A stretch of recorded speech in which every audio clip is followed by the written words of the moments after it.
你那个书做完了没有？啊，明天给我。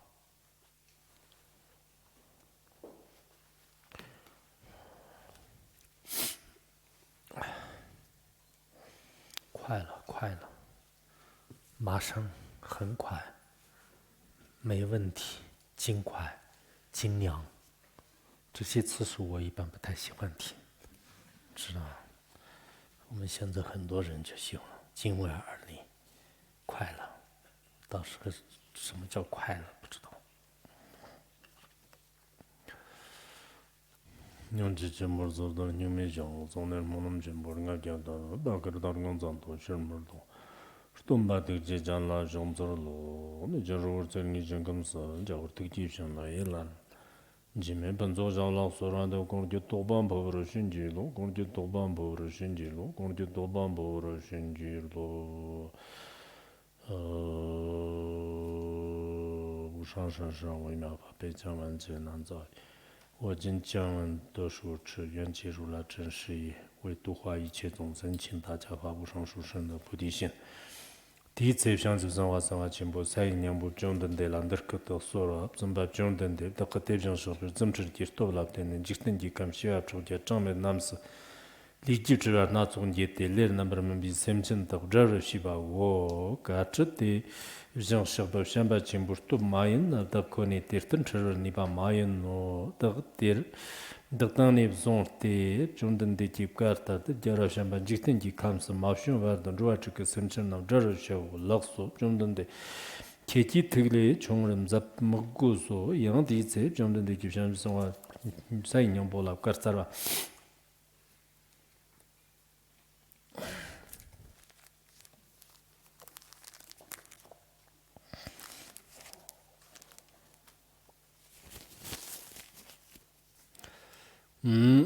如果马主任生产那么的生意看能一般没办，拉拉那得不维持的类什参照了当，拉拉那给维持的没有了参照了当，拉拉那给完了几把当，拉拉那得不几把拉，所以一日几生长的几把过，生产得到个儿的你几玩的个几个怎么样？我说没别人主要这个làm的牛毛把当马肉把。这边注意，他没把握的，会那伢那么伢的吃的吃能到那边那。Skabri chungzi tar yang lariyang gyagjan da tsapa vijano da kin ruwa te namla labar da semle chungrup shi gyang shangchu sanwa kyo jir ngun kara changme pa ne shangchup da tig jet te dig nomban ruwa te tag njimbar gyewe da kat tertar da semle chungrup shid mago so terkat songba na charki na ne shangchup sanwa shangchib sanwa sanwa chimbo tangin zin wangar gyarpo jibsha chumdan de landar kato soro tsumba chumdan de tangdar chumdan de gichi nanjin jib shangchib sanwa sayi nyambo la chib nuk bramza na kongo fukarwa toma ne tik chirtar kepa tang chumdan de jib dibir go ne tik chirtar kepa chumdan de jib dibir go ne daglav tandok soro de ne chumdan de jib shangchib sanwa tangin zin wangar gyarpo landar kato kwar tsarwa lagbar nyola yela zongshik da ngi kyolaf tambar shawo de ngun kara chang me pa tsab me pa joto me pa kongror na 대전 소바접 좀 봐요. 더 부르고 봐서 이렇게 받은 자주 담바 되어서 반지된 김에 끼어들어 칼로디로 라나메 발하나 말남지 좀 봐이지 담치 주바집시에 상집 쇼운도 상지디 기 차나 가라트 가라트츠 연나 상지데 rab도 마숑에 디스 접전식 절보연나 디니 니 절금지 절보 또 쪽스 절어도 절보데 니 geop지 이거네 랑랑게 이렇게남지 샘전나라 판벌 주바데 데스타나야 니즈르지 절금 Timur namji makkiwa naso hlawa te ne jarbo te ni je hlar yang panzan tumar she de tab jachin bola gobra she so yang jarbo chi gi ngun da ngun da sang je ne zo da semchen mali ba tam jar ge wi te ge da yang jarbo chi ga tomar dig no ba semchen na shan chi de ala ko te zo da rang ni tsar ge wi te ge do chum den de jansu sang ga tang zen ngur jarbo Karsarva, Jondan, Jarbo, Ganjir, Mun, Rani, Tomar, San, Javratik, Genete, Natati, Sanji, Ishi, Tamsi, Trubajivshavate, Yanar, Mun, Digdugun, Samson, Tamsi, Tand of Devala, Maku, Jivarda, Rani, Sam, Marjavar, Dobate, Natati, Sansa, Sai, Yambondo, you know, Yankara, Hotame, Batra, maybe Morona, Sanji. number of papa mixi shavanjik do shondo sanjiti irki sadna karwa jibje yin la ti zingin giftan betis son laftenne droa drvi rabchumba ji shono rabchumba shono rabchumba te kim susuru shone rimgi sornyum zaba go yang ti gangji ka che wadme chigdam chapar kire wadme ti mangla gozir migin jisha wadme ti yang zer number na soba godne rabchumba la parvar shiso rabchumbe chiba womo kyodo chondo wazir miki lan meba terku dak ma shivi titanji nyimo yin dak mar karki ma shivi sonumgi tsogola tenne tenye dar kyobar do rabchumba ti tig zevir gone semir tsekchigdam nyambar jagne tebe wazir miki ma te ngasun gone zilhone 등을 좀 보면 요버름 통어 잡좀베 고즈르 ምግ라 지바 뭐 교대니도 숨 교지마 대니 숨부터 수샤가 지직고 마인 다당 한송 고네스 등을 좀 보면 고즈르 ምግ르메 바다고 막숨비 티스 콤버샤비 렌레네 소 냐담 치글라 소비 쳔네 남 자발라 가장 마즈 냐담 치급 추거 소겨 자바라 신도 가 대덕 응와던 소빠나 소비르고니 Chagr lonsu shachan di changna gyartong chir damjir lekyam jotome bayino. Zamba rabchumba laga niki tiktsaya chenpo dakka ma kyabdo soro tena rabchumbe wamo la tiktsayir goni ma teni chori taptamba larkatar me ba kyo kir tsik chikdo devarak shakbar nambar takba parmi mug yilla shu la tirka ramur chwa dang rarka zhanga lasuk shiyana shivo dang sombor namlar nambar mambam jeba yang takba tobar gyoro tena wamo gozir miki terkata tubi jisa ringa kimda lukde ngubor namar paani sanjiti shkagzik zudim chobar gyanchiwa shiba dang mugnim chima jir jinda kiba chimbu semgi sanji jirka shig yang tsar wago nakchir milim jirka sanji jirka sirgim dogjar tawa godin serwa zibjatan dambari gyarwar tawa jigim jarir ka digyang gozir gyachimbu gyete gozir miglandir ka tabka tsarwa wumo gozir miga kyoki ma teni ti rangbur ma tukbar kyoki kimdir keverin gyarla Tip jiba dang changwa la sokpa shiba ne zon te meir kadar ma shibaran gyoro teni ti jisa kimki tramo jigla vajik kete jiksim malon kongda mirka lagbur mani banu shiba ti wamo de ngoy zang shigm sarten dirkidir me bang koryo nesi le chirtir sakjam jewa rangam nyongrin gyarla dagna kyoki ma yin la ngay chak kap char ne vdad yang rangbu mimbiyo nesin kyambarabshi ti jisa lariyan nyara chimbu Onese yang no tata kyuki sonum sagbur tobla tenne dakka mali tobar jere testana yang mambe rigsir kyejan ranga tsetsit yang lobchiksim zamle mepi tse tongwa yano di jisib dak ngansung onese stongrin jere dak tele chori tabchirtir yod gozir mika terkata tune ranga ma yimbar tetsum chardir kat ngakjan mignem chima bjirjun de trammo valan dirkatir meso kidib daqa ma yinda kyukir digba chindrab shibi lamba yinbar shi nge testana kyukir digba le chizhig kide ngansung onese tongwa yinna tene trammo vi landar meba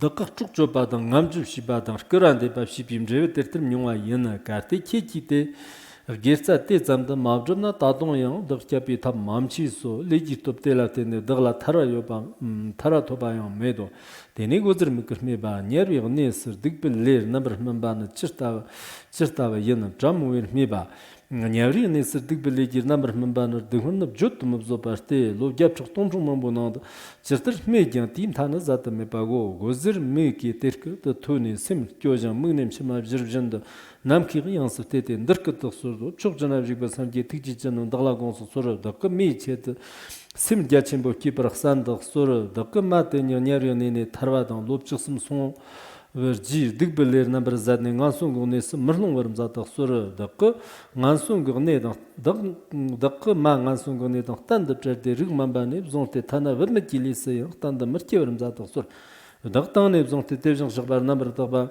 pammi mugge kyarngir chirkat simke bro shawo dakka tane karab gyartong shiwa chame ki varda shukpri sonsun jiktin chirni bayo bar namgi Nyara sogo ngansung gne ki semjin tedag yongsu jara shuru semjin tedag nyara dang shorsong do yedag gne ne charde namkin khtanji deva sanji ji komhoma top ki vardam ngomr sang jawra mavsha mu terkit simke badan tevjang shaban namr mikin dirkit toxson ba tubr jirto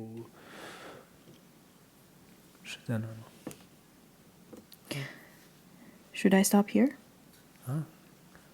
问你们呢，不要看后面， I'm asking you a question. Don't look at 是不 others. 是啊？ Is it here?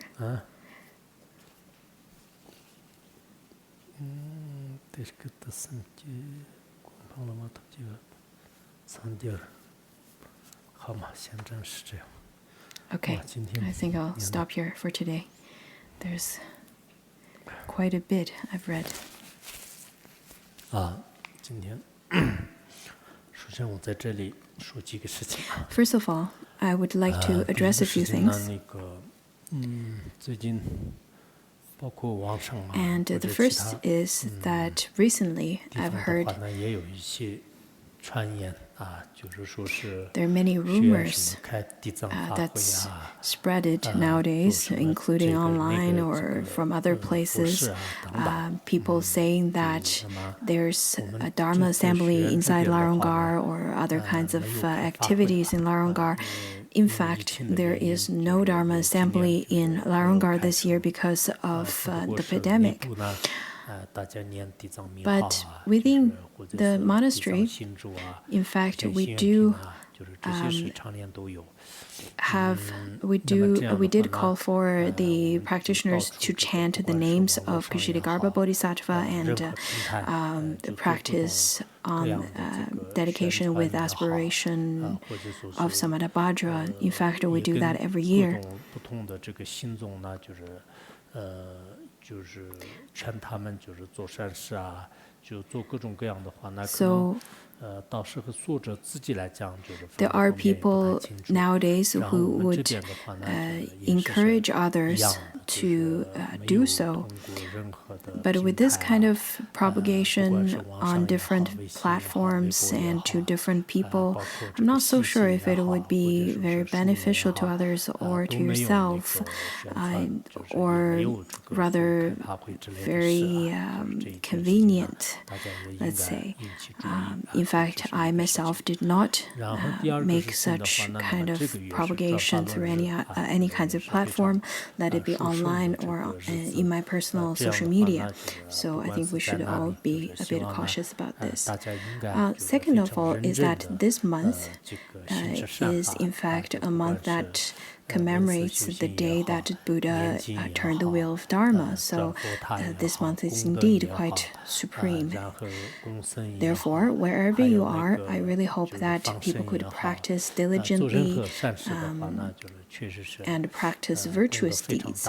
Let it be studying contemplation, practicing or chanting the mantra, or circumambulating the stupa, making offering of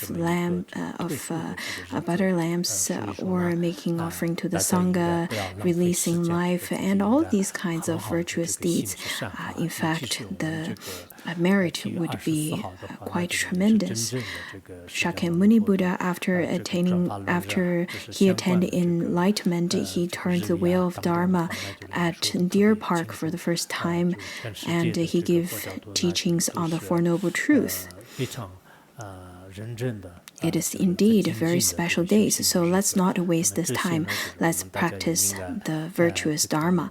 On July 24th, it's the day that Shakyamuni Buddha turned the wheel of Dharma in this year, and it is recorded in the related calendars and so on. So all the Buddhists around the world are practicing very dilicently, and that is very important. So let us use that time. In the relevant sutras and shastras, it talks about how if we were to practice virtuous deeds in the four grand holidays to commemorate the Buddha, our merit would grow in many folds. So to each one of us, we have to reckon that it is because of the dependent origination.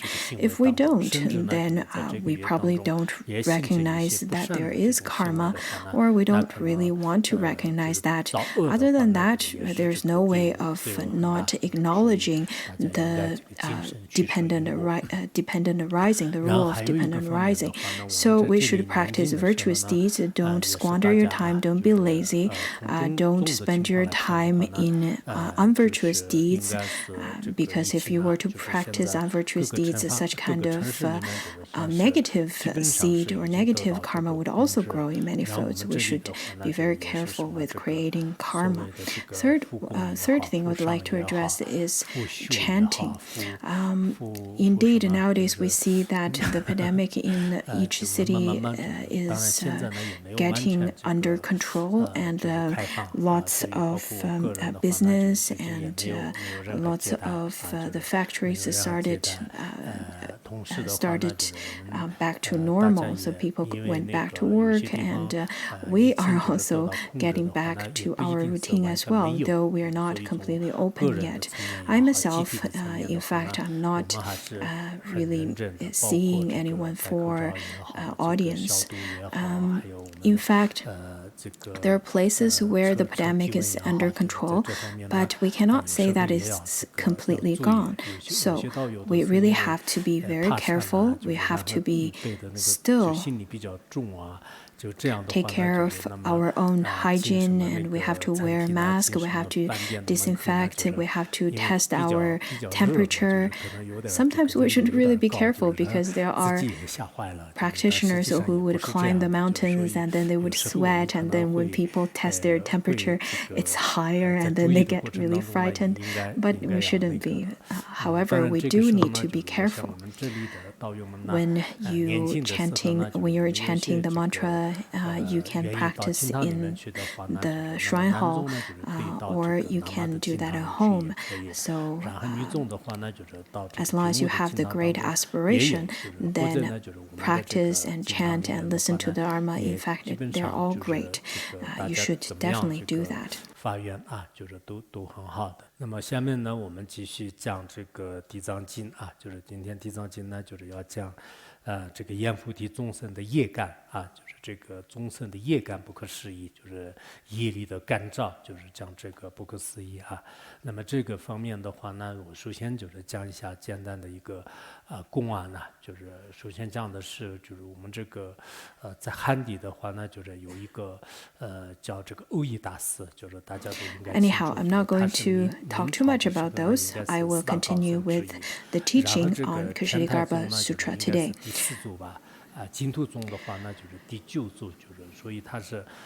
Today, let's begin with a story.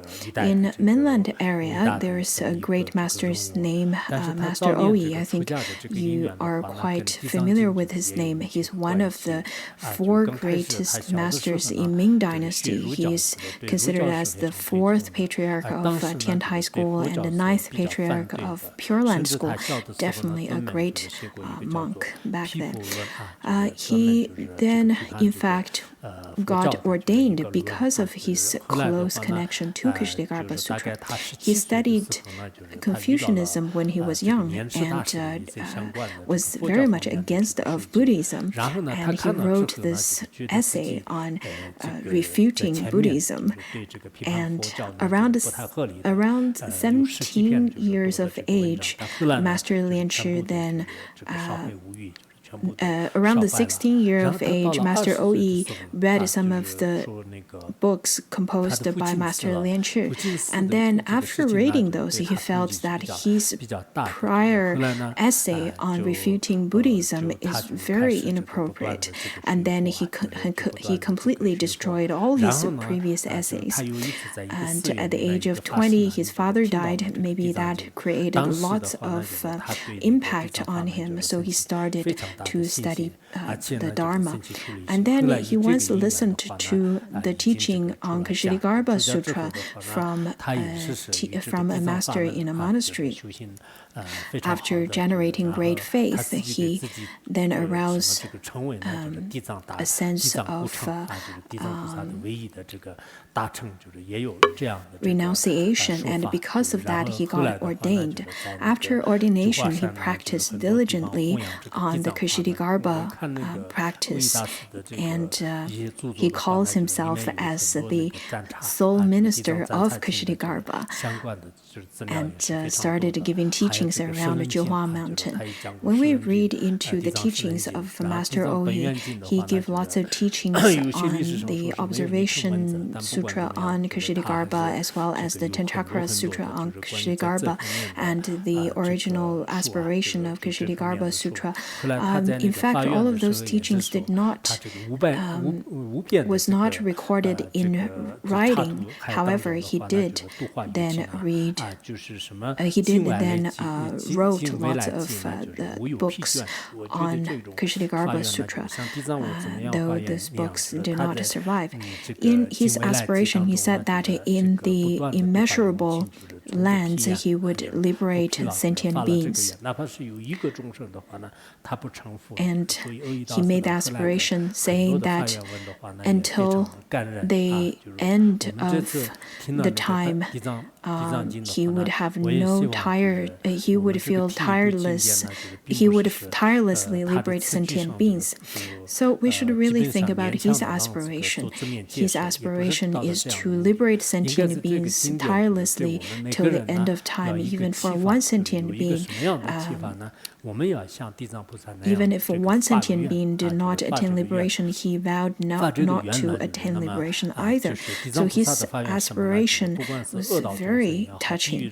And this time, after studying the teaching on Ksitigarbha Sutra, I really hope that after listening to any kind of sutra, we should not just look at the words. We should then feel genuinely inspired and make aspiration just like Ksitigarbha Bodhisattva, and make the aspiration just like Bodhisattva Ksitigarbha, that let it be any kinds of beings, all the beings in the 6 realms. If even one of them did not attain liberation, I vow not to attain liberation. This is indeed unlike the atheist belief. It's not that if I don't become a Buddha, then I'll do other things. It doesn't mean that. It means that I will not attain full liberation. I would then liberate all sentient beings. This is such kind of aspiration. Because we're mundane beings and we have selfish mind, and after we make this aspiration, we should try our best to eliminate our selfish mind. We should try our best to do things for sentient beings that's beneficial to them. Let it be other people know it or not, it doesn't really matter as long as you practice on that. Such as Master Oyi, at first he refuted Buddhism and completely rejected Buddhism, just like Master Hongyi also did that at the beginning, but later on he relied on the teaching of Ksitigarbha's teaching, and they made the great aspiration of Mahayana. So all of our audience here, maybe because of your ignorance or because of the environment you grow up or the education you've received, you probably slandered the Dharma or probably rejected and even refuted the Dharma and created lots of negative speech. And in such a way, we should practice confession. The teaching of Ksitigarbha is indeed quite supreme. When I was translating, always remember by Pongtsogpo Rinpoche, where inside of that teaching, his teaching, he specifically stated the very unusual or dependent origination as well as merit of the 4 major Dharma assemblies within Laronga. I remember it was the 41st chapter where he talks about how Ksitigarbha Bodhisattva has close connection to the Saha world, and if the sentient beings in the Saha world could supplicate to Ksitigarbha Bodhisattva, and of course from the grand aspect, it could help you to attain fruition of Buddhahood, Bodhisattvahood, Arhathood, or the Shravakas or Pratika Buddha's fruition. And from a very relative perspective, even if you want wealth and status and all of those, you will be able to receive them as well. So you can make the aspiration because you will receive whatever you aspire for from the wish-fulfilling jewel. Then Ponsok Rinpoche also talked about the Dharma Assembly of Ksitigarbha. He said that we should supplicate to Ksitigarbha Bodhisattva. In fact, when I heard about this at first, I had lots of dualistic thoughts, and once I thought, there are 8 great bodhisattvas in Buddhism. Why Ponsok Rinpoche has or put emphasis on Ksitigarbha Bodhisattva and Samadhavajra Bodhisattva?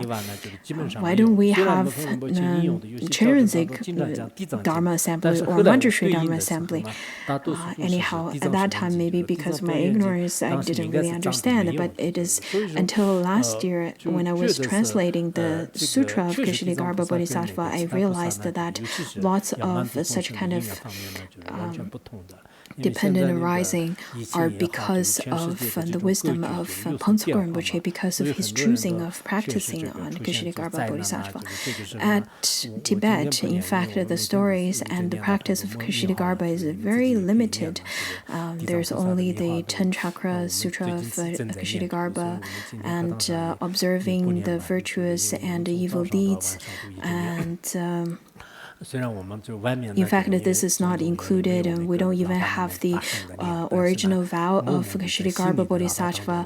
We don't have the stories and so on. It is only Mipa Rinpoche who then composed the biography of eight bodhisattvas, and Ponsok Rinpoche talks about the merit of Ksitigarbha Bodhisattva. Sometimes I think that the teachings like so are not included in Tibet, but to supplicate to Ksitigarbha Bodhisattva is definitely very different because he could fulfill all your wishes, and that's very different than supplicating to other bodhisattvas.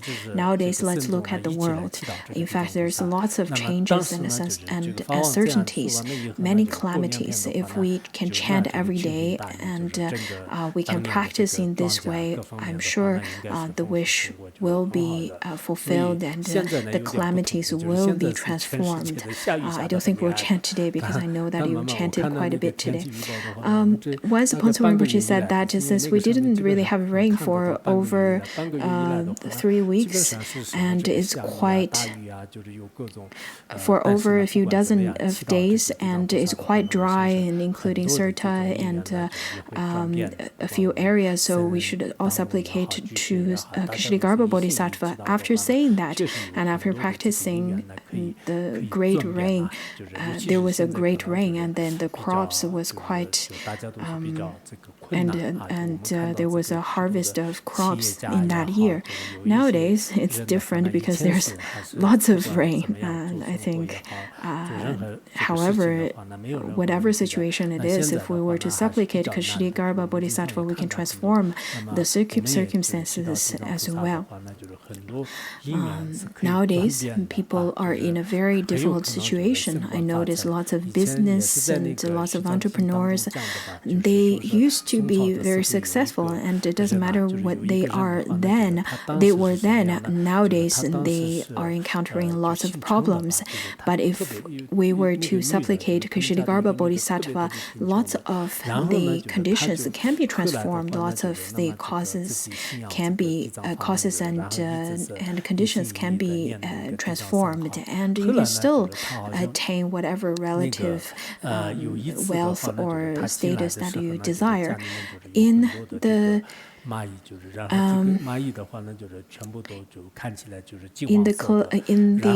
record of Ksitigarbha Sutra, it says that there was once a woman who's very poor in Song Dynasty, but she wholeheartedly chanted the name of Ksitigarbha Bodhisattva, and once she noticed that at her home there were lots of ants, and all of them look really golden.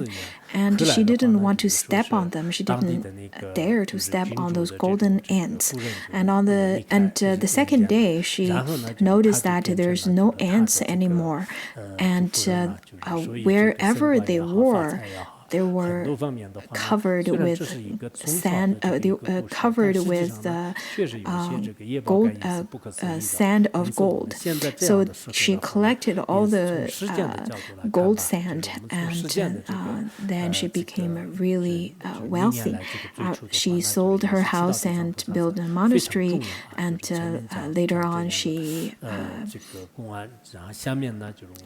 also married to a monarch at that time after the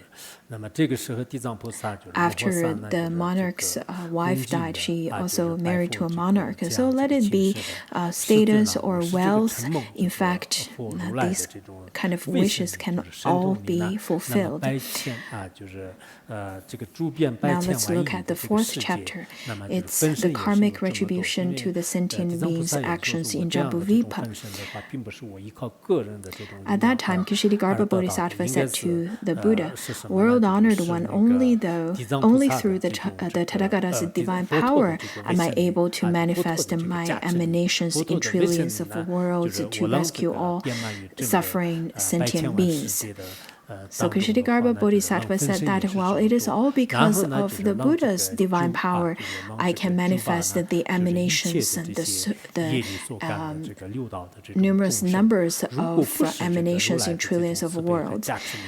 If it were not for the power of the Tathagata's great compassion, I would be unable to perform such transformations. He said, then I won't be able to do that. I won't be able to create or manifest so many emanations by my own power. Yesterday, in the previous chapters, we've already learned that there are so many emanations of Ksitigarbha Bodhisattva in different realms and in different worlds. Ksitigarbha Bodhisattva said that he really is very grateful to the blessings of the Buddha, and because of the Buddha's divine power, he was able to manifest the emanations.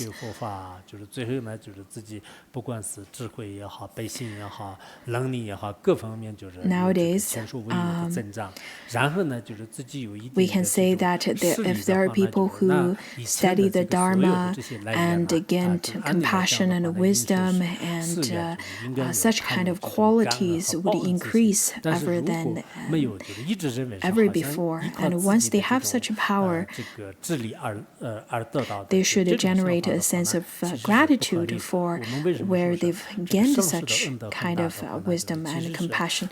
Otherwise, if they just simply consider it is because of their own wisdom, that is very unreasonable. It is because without the guidance of the teacher, without the guidance of the guru, then we won't be able to have any capacity to propagate the Dharma and benefit sentient beings. Therefore, it is quite important to have the mind of gratitude. I constantly contemplate in this way myself. I myself still have the appearance of a practitioner. I myself am still a practitioner. There is no great obstacles, and I can still benefit others. On one hand, all of these are because of the blessings from the Guru as well as the three jewels. On the other hand, it is because of the blessings from Buddhas and Bodhisattvas as well as the protectors. That's why I have such, and that's why I have such kind of qualities. Otherwise, if I I were to just rely on my own power, I won't be able to gain such kind of power. And then Ksitigarbha Bodhisattva continued to say, now I have been entrusted by the Buddha to deliver and liberate all sentient beings in the 6 realms of samsara until Maitreya Bodhisattva achieve Buddhahood. Since the Buddha entrusted me with such responsibility, then I will liberate all sentient beings in the 6 realms of samsara until Maitreya Buddha. So, World Honored One, do not worry about their deliverance. I shall faithfully perform the entrusted task. So he's saying that don't worry about entrusting me with this task. Ksitigarbha Bodhisattva is saying that don't worry about this because all the sentient beings are so they're so stubborn, and it's very difficult to liberate them and to tame them. Indeed, the Buddha actually cares quite a bit about the beings in the Saha world because they're very stubborn. And Ksitigarbha, and on one hand, he worried about if Ksitigarbha Bodhisattva could liberate all of them. But on the other, Shakyamuni Buddha gave such task to Ksitigarbha Bodhisattva for the reason of believing that he could. On the other hand, he does worry because the beings in Saha world is very difficult to liberate. So he worries about that. And over here, Ksitigarbha Bodhisattva is saying that don't worry because of your trust, and I will definitely take care of this. It shouldn't be too difficult for me. Later on, in fact, this sentence shows that Ksitigarbha Bodhisattva is very confident and has great power.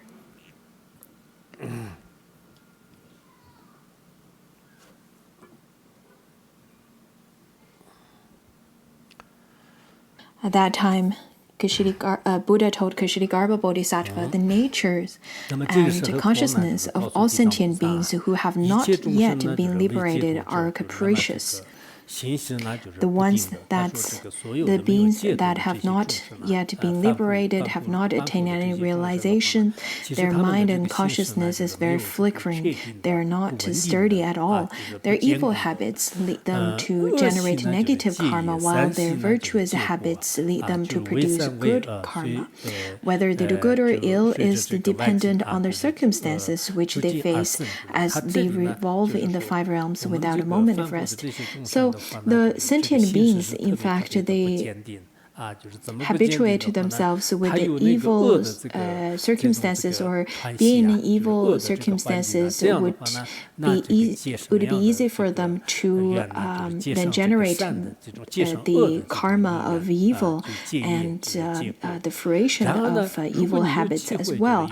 And if they were to make a connection to virtuous habits, then it would produce good karma or produce good fruition.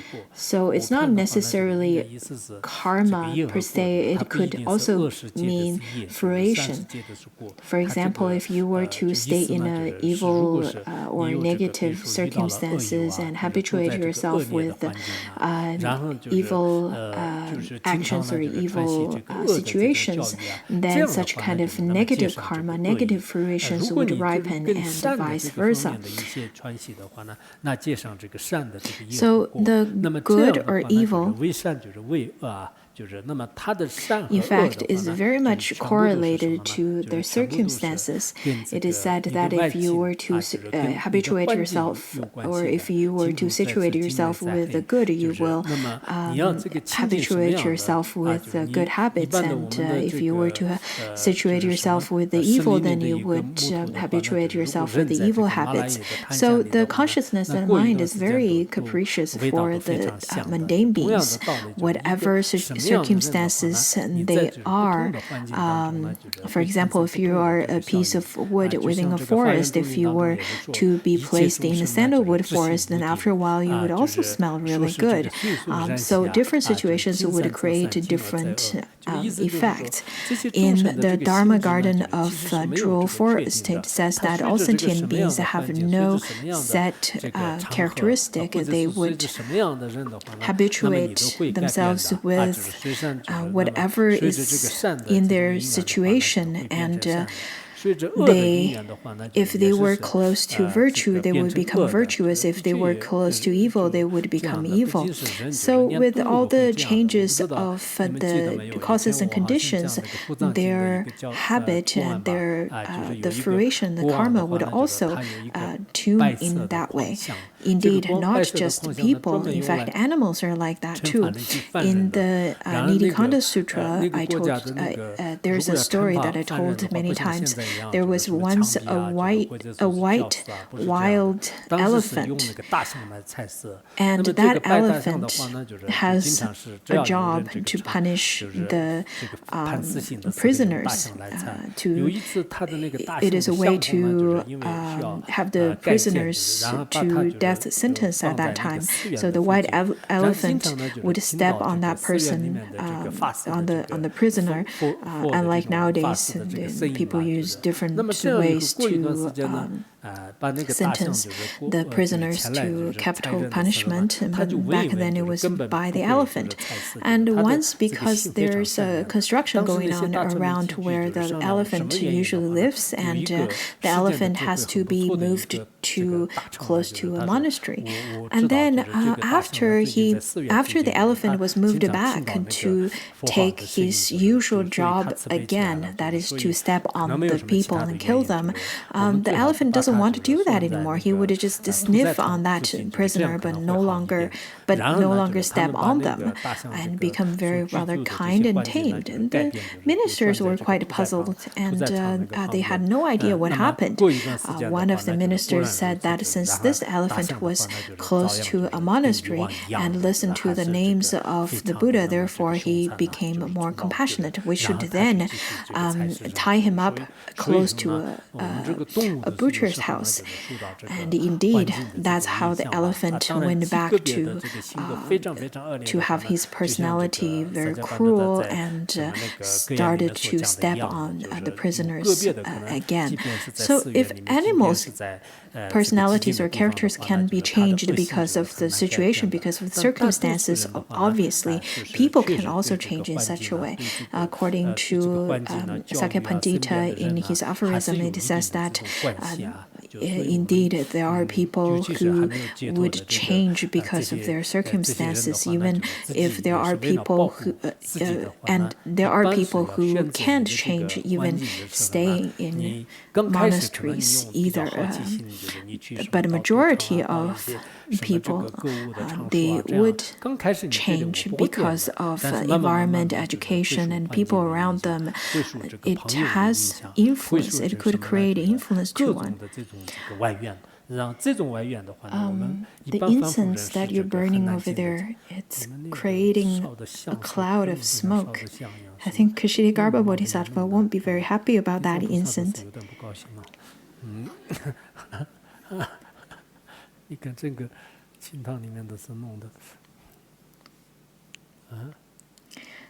Maybe Ksitigarbha Bodhisattva would sniff it and start coughing. Did you do this on purpose?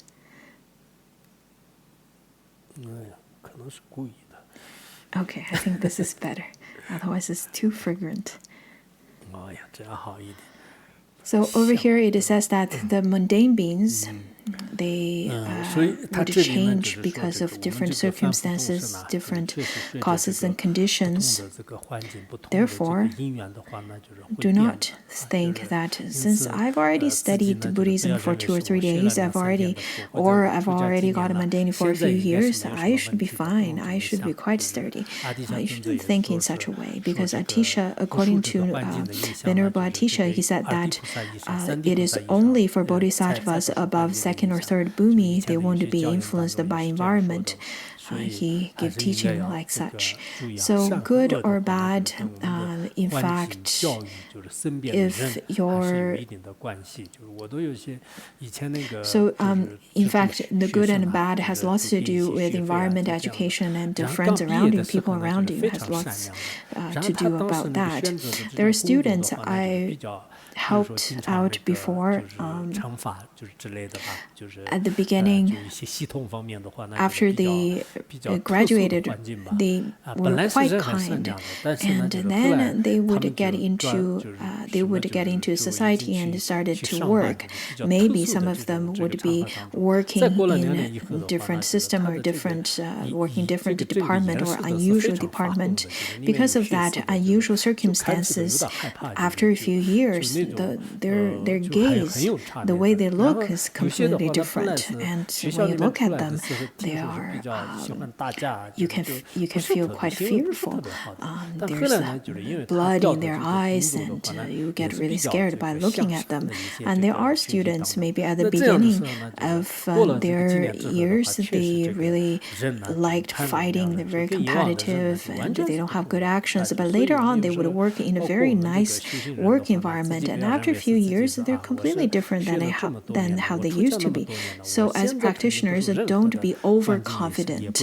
Don't think that I've studied for so many years, I've got ordained for so many years, I won't get influenced by the circumstances.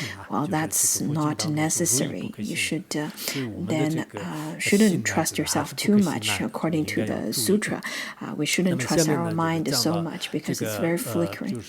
And then it says that they have whether they do good or ill is dependent on the circumstances which they face as they revolve in the five realms without a moment of rest.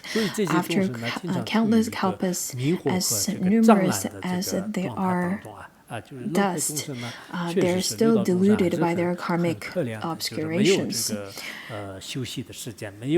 There is not even a moment of rest in this samsara, and there's no happiness among the beings in six realms, just like there is no delicious meal in feces. And then they're like fish. They're like fishes entering into fishing nets after mistaking these nets for long water streams. After long struggles, they finally escape temporarily, only to be trapped in the nest again. This is a metaphor saying that there's no gap of taking rest in the six realms, even if there are little gaps, just like the fish which can escape from the net for one moment, but then they would get into a net again. So for the beings in the six realms, even they just got out from the animal realm, and then they got into the hell realm, and then after hell realm, they got into the human realm. And then they would fall back into different realms again and again. So even for many years, there's no way for them to gain liberation at all. So over here, there's a metaphor of showing the miserable situation of sentient beings in six realms with a metaphor of fish and net, or fish unable to escape the net. And then this type of sentient beings concerns me the most. Yet, since you faithfully abide by your past vows, the same solemn vow that you have taken over numerous kalpas to deliver all sentient beings, what is there for me to be concerned of? Sometimes I also think in such a way, in this lifetime, we've already encountered Dharma, we've already encountered the good spiritual teacher of Mahayana, and we should make the aspiration that we will forsake the skull, which means never to take rebirth in samsara again. According to words of my perfect teacher, that is, if we don't attain liberation in this lifetime, if we were to then drown in the ocean of samsara, it's near to slim of the chances to be saved ever again. Therefore, in this life, we should try our best to practice. We should have great faith. This is quite important. In this samsara that is boundless, we finally found the Mahayana Dharma, just like the blind tortoise finally found a piece of wood. And it's very difficult to have such kind of circumstances ever again. Therefore, we should cherish this opportunity. Even because if you were to squander this opportunity, then it would be possible for you to be reborn in hell realm or animal realm. And then we should contemplate, if we were to be born in those lower realms, then when will we ever be able to encounter the genuine Dharma again? When will we ever be able to get liberated? It's very difficult to have this opportunity again. So we should contemplate upon that. This is not by chance that we actually have the opportunity to encounter the Dharma. This is the result of lifetimes of accumulation of virtuous deeds. With this opportunity, it is very rare. It's very difficult to say that we'll ever have this opportunity ever again. So Shakyamuni Buddha indeed concerns quite a bit about the beings in samsara. So he continued to say that since you've already made this great vow, and this is the vow that you made after kalpas, and it's such a vast vow, and I really do not worry. I am certain that you will be able to liberate the sentient beings. So, Ksitigarbha Bodhisattva is like the representative of the Buddha, just like how the Buddha is, how the leader is very sturdy and really strong. So the Bodhisattva no longer worries, and the same for the Buddha. He no longer concerns about the sentient beings because Ksitigarbha Bodhisattva has such great power.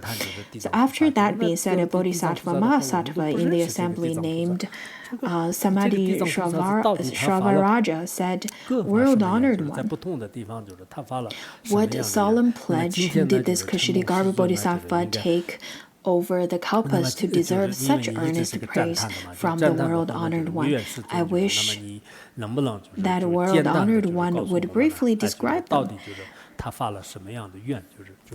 So this Samadhi Shravaraja Bodhisattva asked that, well, since you praise Ksitigarbha Bodhisattva so much, could you then briefly tell us what kind of vow you've made? Buddha usually would say that a world-honored one said too.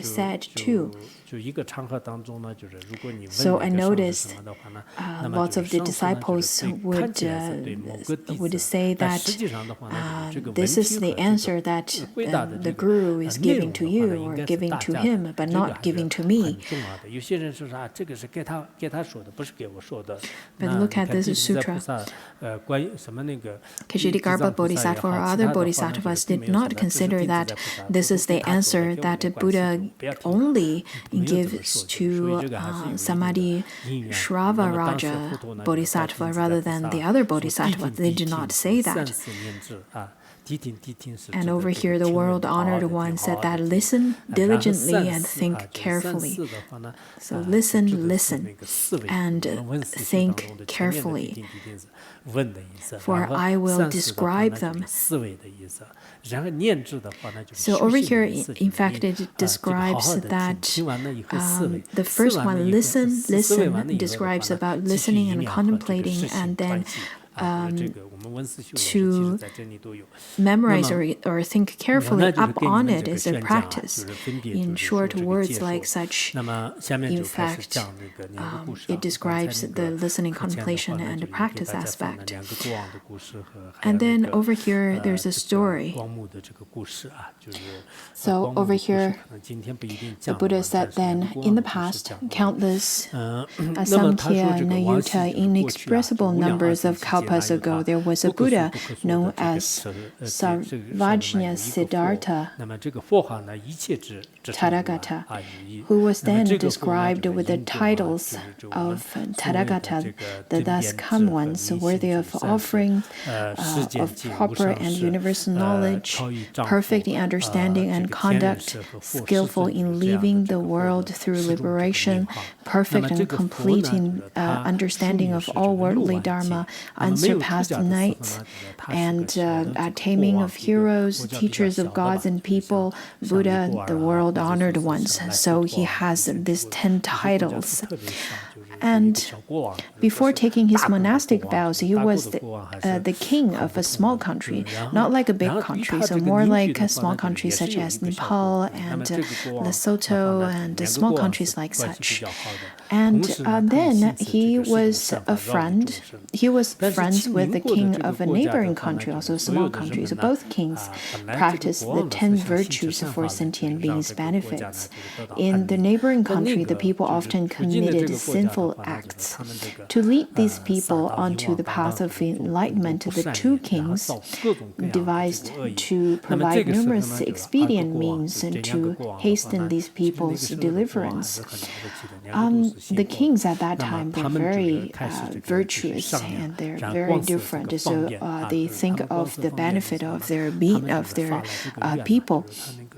In the animation, then it shows that the kings took pledge to achieve Buddhahood first in order to deliver all these people.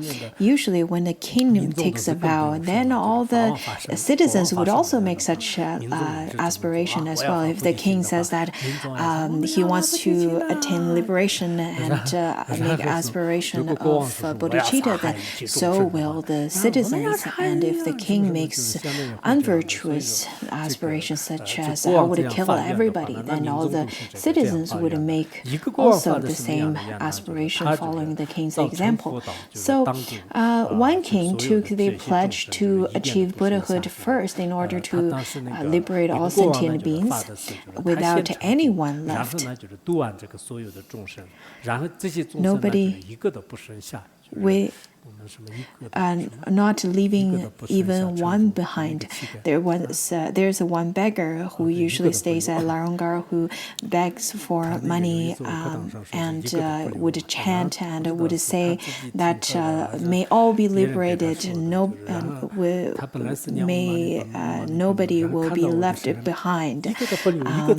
Usually he would chant Om Mani Padme Hum, but whenever he sees me, he would say that nobody left behind, nobody left behind, because he thinks that I like to hear that from him. When he left, he offered all the 300 RMB to me, said that I'm leaving, so we would not be able to see that beggar anymore from now on.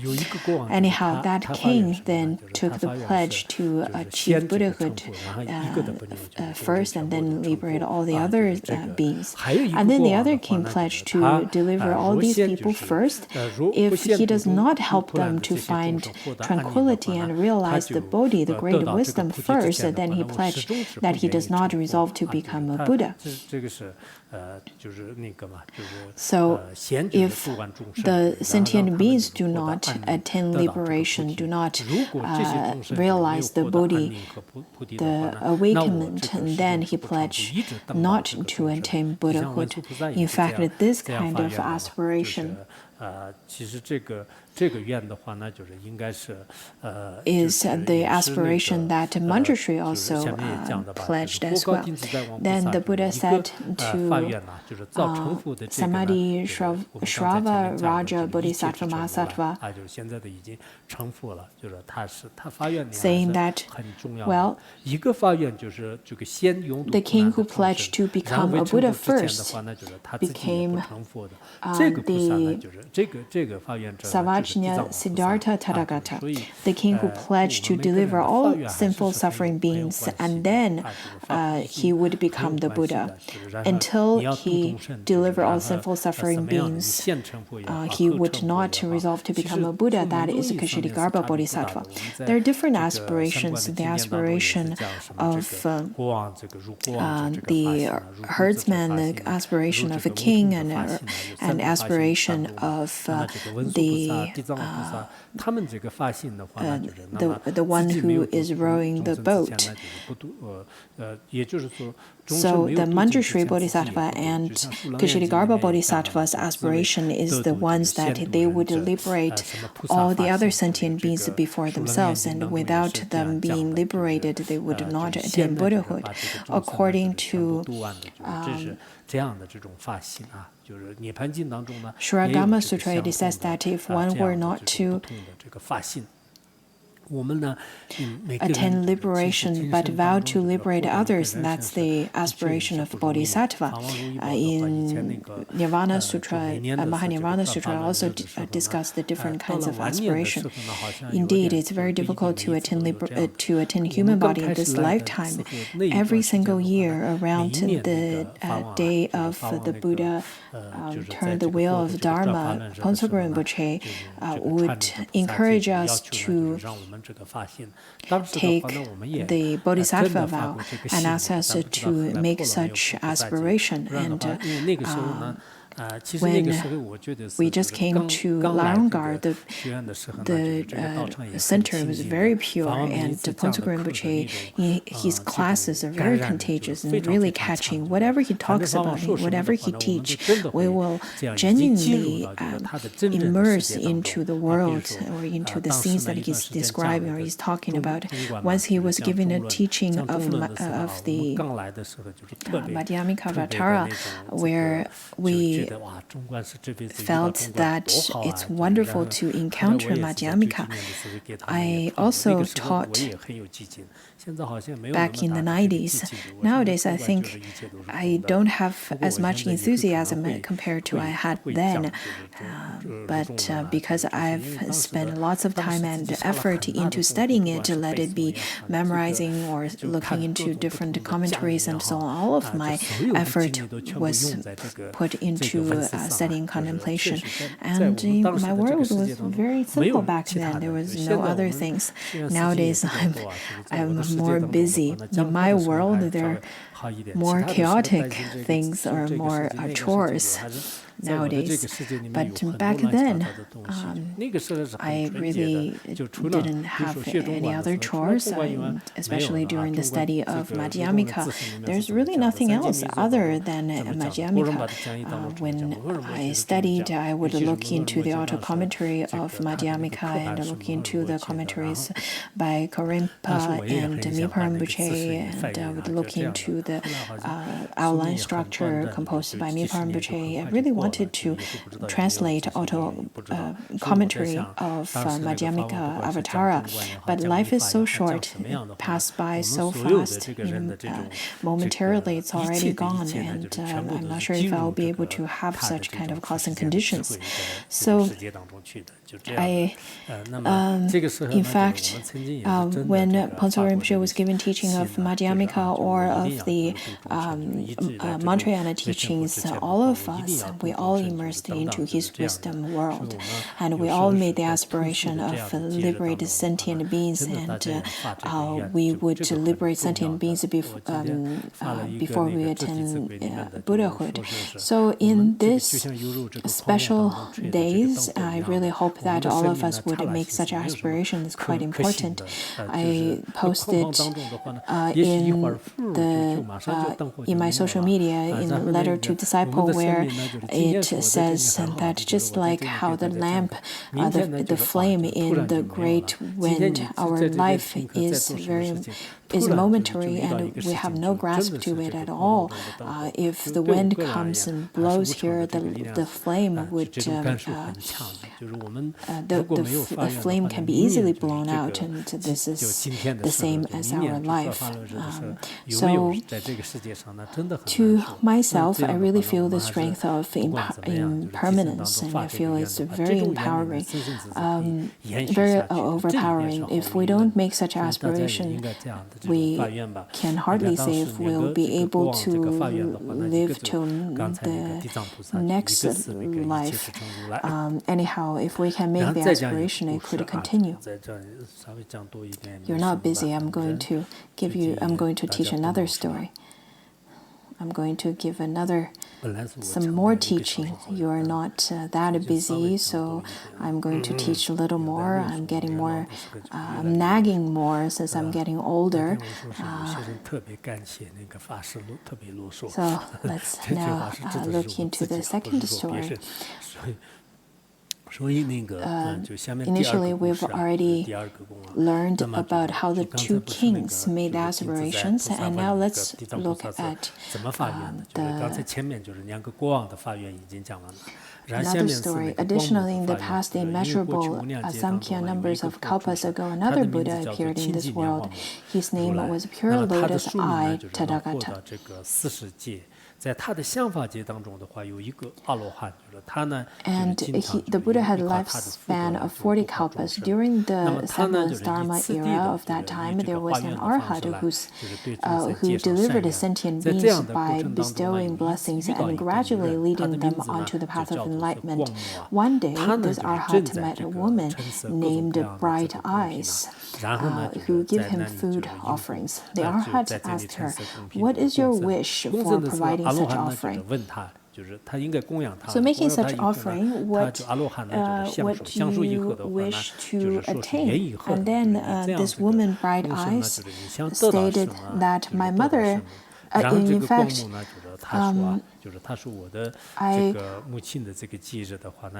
since the day my mother's passing, I have tried to earn merits for my mother on her behalf to rescue her, yet I do not know which realm she has been reborn. Usually when the benefactors make offerings to the Sangha or Arhat over here, in fact, they have some purpose and they have some intentions. They have some hidden agendas. Normally, it's not that they would make offering without any expectations. Either they want to ask for health, ask for wealth, or sometimes they would ask to be empowered to have the ability to liberate sentient beings. But usually, when people make offering to the Sangha, they have a certain kind of expectations.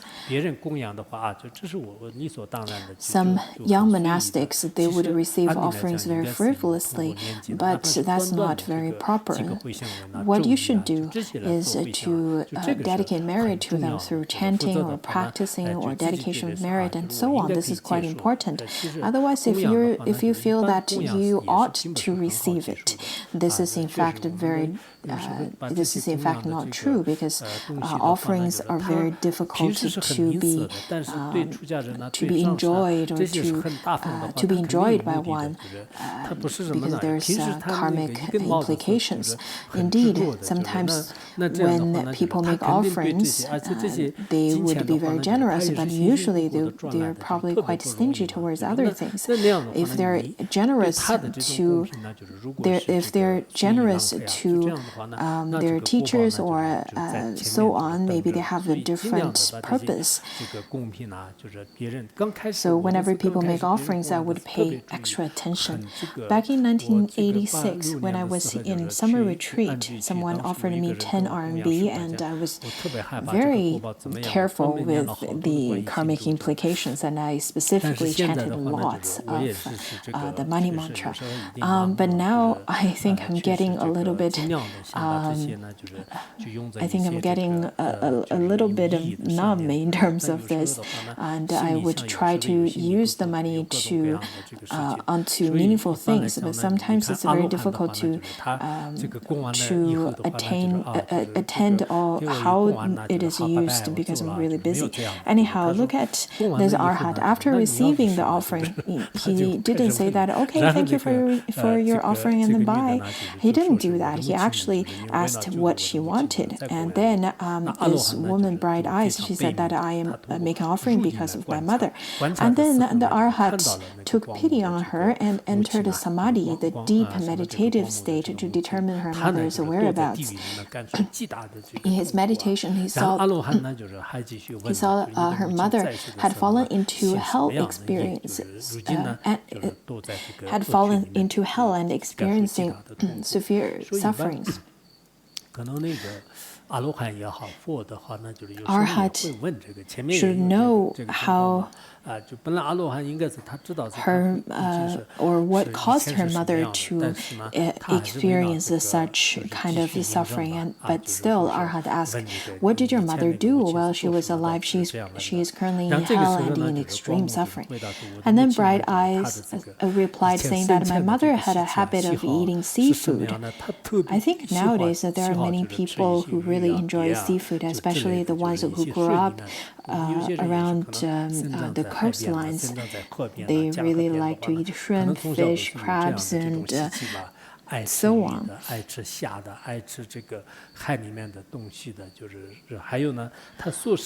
And she particularly loved to eat the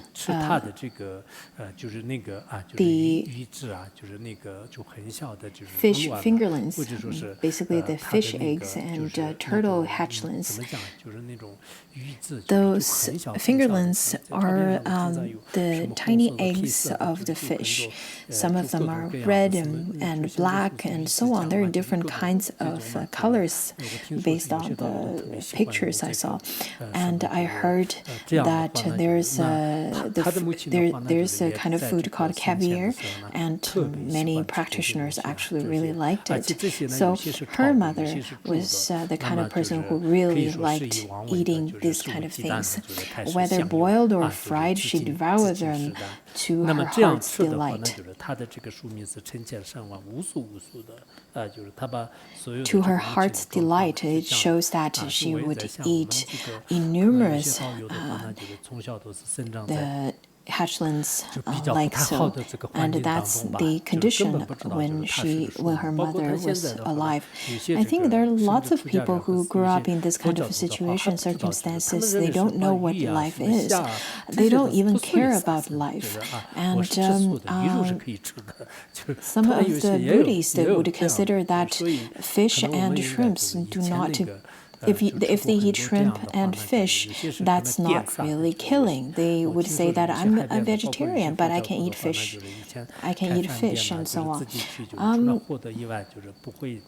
In fact, some practitioners, before they become Buddhist, sometimes, or even after they become Buddhist, they would go to a restaurant and ask the chef to kill certain fish and then cook those fish.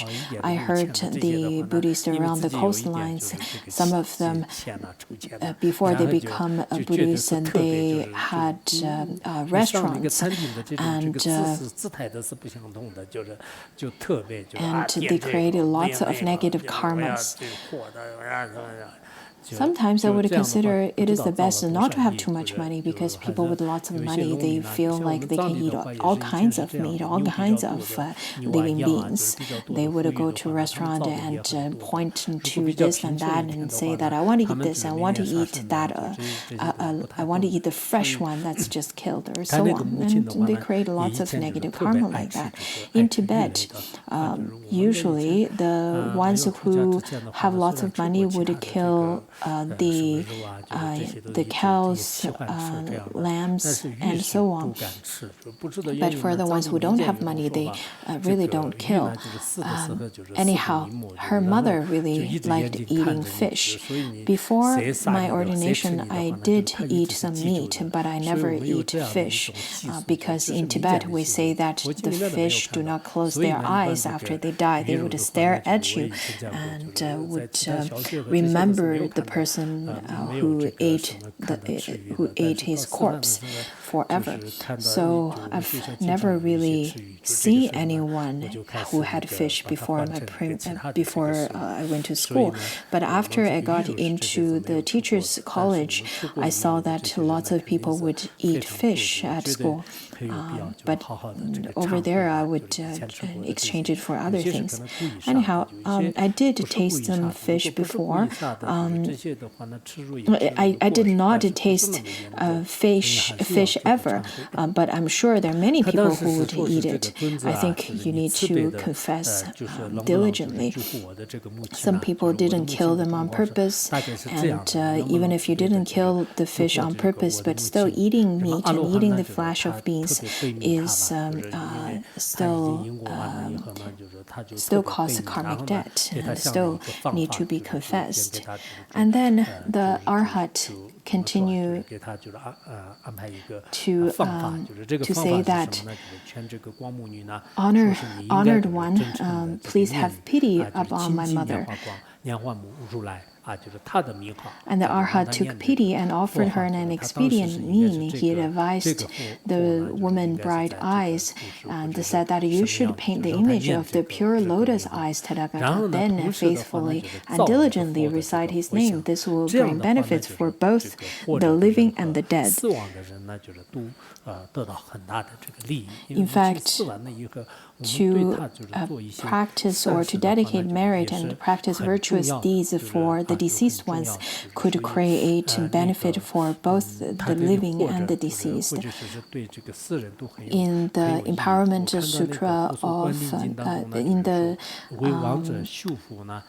in the Buddha's teaching on the Empowerment Sutra, it says that the ones who practice virtuous deeds for the deceased ones, it is like to offer wealth to the ones who's far away. They would definitely receive it. They would definitely gain the merit and fruition of it. So whenever people deceased from this world, it is the best to give them the provisions and provide them or generate merit for them, such as chanting mantra, chanting sutras for 49 days for the deceased ones, or practice virtuous deeds for them. That would definitely benefit them. I think many people are probably like us in our audience, that my mother passed away, and whenever you think of her, I think you can chant the Buddha's name for her or make offering to the Sangha. Sometimes you can just offer 3 or 4 RMB and just write their names and give it to the Sangha and ask them to dedicate merit. This is in fact necessary. And then upon hearing this, the woman bright eyes immediately sold off her treasured possessions and used the money to have the pure lotus eyes Buddha's image painted. She made offering and paid great homage with the most sincere respect to the painting. And while she was often in tears, being concerned over the fate of her mother. In fact, as I stated, that it is the best to offer whatever you treasured, your best clothing, your best jewels, or your best possession. So make this kind of offerings to the Sangha and then practice, ask them to practice. In Tibet, this is really the tradition. So they would give up their best horse, best clothing, and so on. But I think nowadays, the mundane beings are not like that at all. After a person dies, the best kind of watch and cars are given to the children or next generation. This is really not good, because it used to be the deceased one's favorite car or computer, and all of those. They would stare at those kind of objects all the time without giving up their graspings. So it is the best to give them to the Sangha, or sell them and make the offering to the Sangha, so that they would practice on his behalf. They would practice and dedicate merit. This is more in accordance to the sutra, to the Buddhism tradition. Especially the favorite things that used to belong to the deceased ones. You have to, in some ways, exchange them into money, and then use that money to release life, or to print sutra texts, or make offering to the Sangha. In this way, or other kinds of virtuous deeds, that would be the best. Some children, and they would sell the favorite things of their deceased parents and then keep the money for themselves and only use a little bit of money for the Sangha to chant mantras for them to dedicate marriage. And this is really inappropriate. If you can be more generous, it is the best to make the offerings with, for example, 1/3 of his provisions to make offering and to practice good deeds.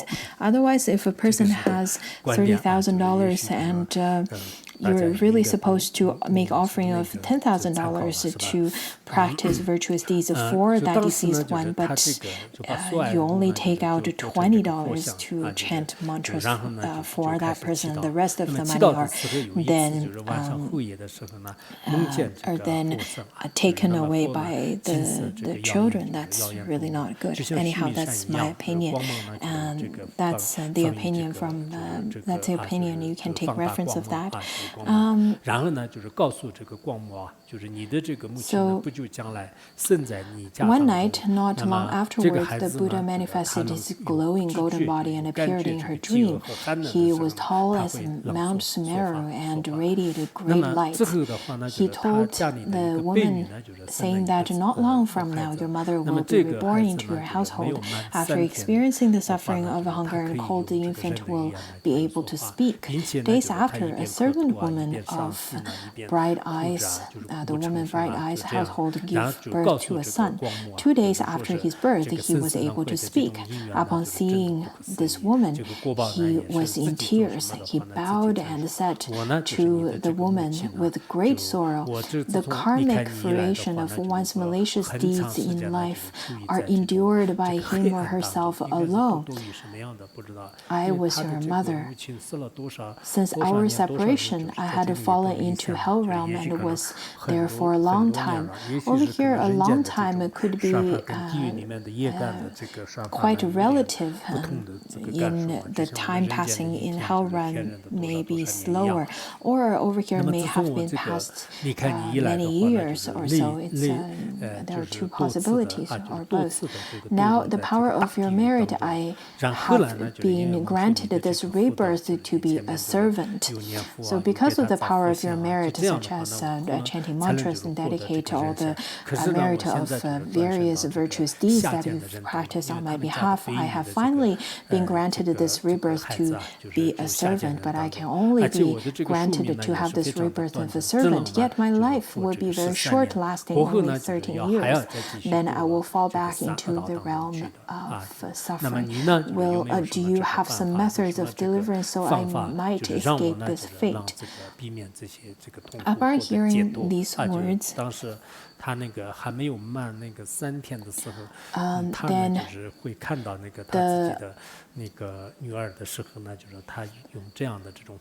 the woman Bright Eyes knew without any doubt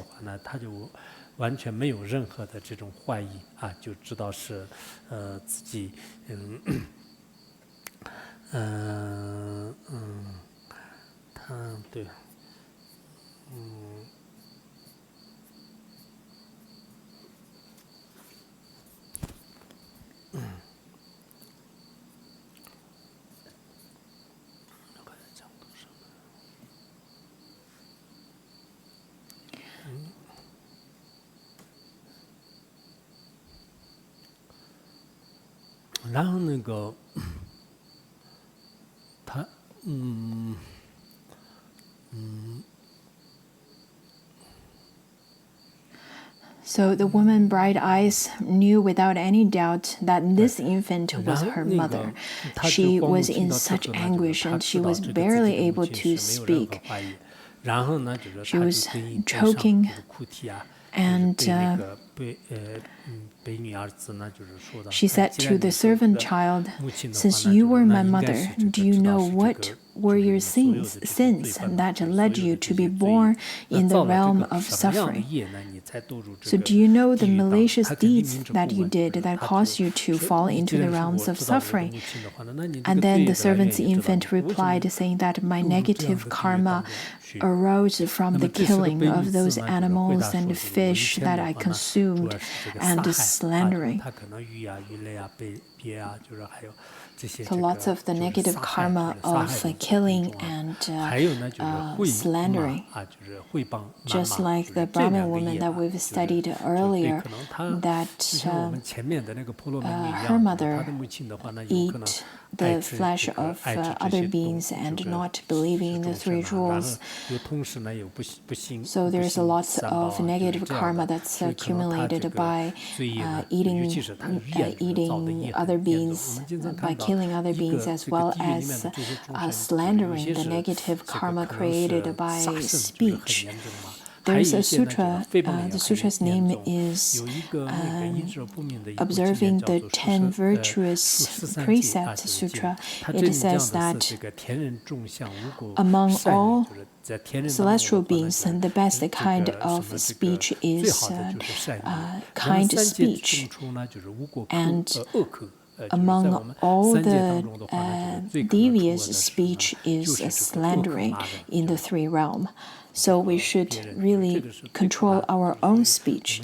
If over here she says that if it were not because of the meritorious acts or deeds that you've accumulated for me, it's very difficult to save someone who has deep karmic debt like myself. And for this reason,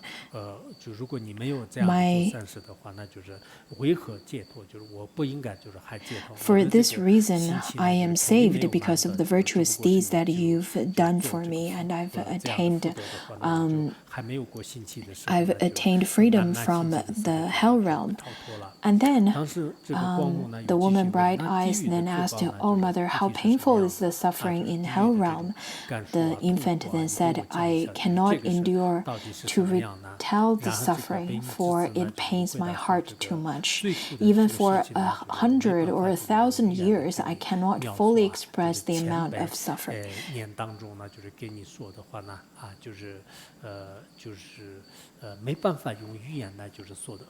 So there is no way to express the suffering that happened in hell realm. There is no language that can express such suffering.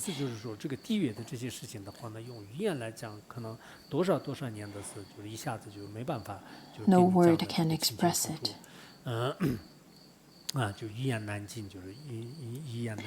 Let's learn a tiny bit more. It's better to end at a place where she made the aspiration. So upon hearing this, the woman bright eyes could bear it no more. She turned skywards and cried aloud, "I wish my mother is forever liberated from hell.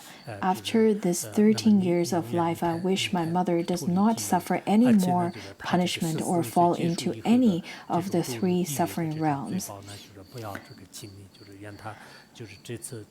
And, O Buddha of the 10 directions, take pity on me. Listen to my solemn pledge taken on my mother's behalf." If over here, I think I translated this part in Tibetan, and I place it prior to the actual aspiration. I'm not sure if it is of any fault, but I think this is better, and it is more understandable, because we have to because at the beginning is the aspiration made for the mother, and then later it's her own aspiration. So we have to be ready to make aspiration. On one hand, we have to make the aspiration for all the sentient beings, that's as our own mothers, that is our own mothers for lifetimes. And this kind of aspiration is indeed quite powerful in front of Ksitigarbha Bodhisattva as well as Shakyamuni Buddha. And we should make such aspirations. Though we have very deep or we have lots of negative karmic debt, but we do have these great masters. We have met these great masters and Buddhas and Bodhisattvas in this world. On one hand, it's very unfortunate of us that we have lots of afflictions and lots of negative karma, but on the other hand, we've met all these great Buddhas, Bodhisattvas, and great spiritual teachers, and we have good connection to them. So we should think in such a way, may the Buddhas of the 10 directions take pity on me, the Bodhisattvas take pity on me. If my mother can forever leave the 3 realms of suffering, not to be born into an impoverished family, and will never even take the form of a woman again. So I vow this before the statue of the pure lotus eyes Tathagata. From this day forward to all the trillions of kalpas in the future, I vow I shall liberate all beings in the 3 realms of suffering, in all the trillions of worlds, all the beings from the realm of hungry ghosts, the realm of animals, the realm of hell. May all beings be alleviated from suffering. May all of those 3 realms in the trillions of worlds be liberated.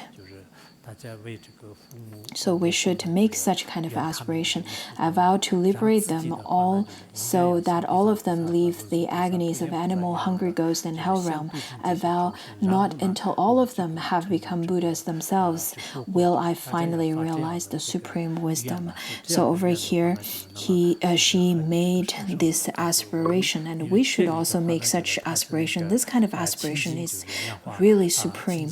The Buddha that she supplicated is the pure lotus Bodhisattva, and we should make the aspiration to Shakyamuni Buddha or to Ksitigarbha Bodhisattva, saying that whatever aspiration that Ksitigarbha Bodhisattva has made, I would make in such a way as well. I think the class today is a bit long, but that's okay as well, I think, because for once or twice we can practice diligently for the Dharma. Otherwise, we would spend that time by watching TV series and do all kinds of things that's meaningless, or